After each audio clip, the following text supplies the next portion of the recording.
జీవితంలో కొన్నిసార్లు కఠినమైన నిర్ణయాలు తీసుకోవాల్సి వస్తుంది. ఈ కఠినమైన నిర్ణయాలను బట్టే మన జీవితం విజయం వైపు వెళ్తుంది. 86 ఏళ్ల ముత్యపు లక్ష్మి అనే ఒక పెద్దావిడి స్టోరీయే ఇది.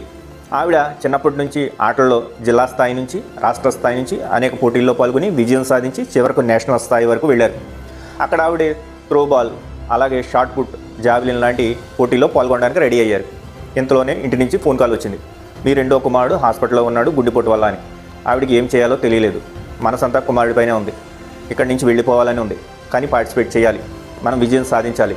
ఎలా అని ఆలోచించి మనం అక్కడికి వెళ్ళి చేయగలిగింది ఏదైనా ఉందా అనేది ఒకసారి గుండెల్లో నింపుకుని ఆవిడే షార్ట్ పుట్లో రజితాన్ని అలాగే జావెలిన్ను డిస్కస్ త్రో లాంటి ఆటలో ఆవిడ స్వర్ణాన్ని గెలుచుకుని ఆవిడ విజయం సాధించారు.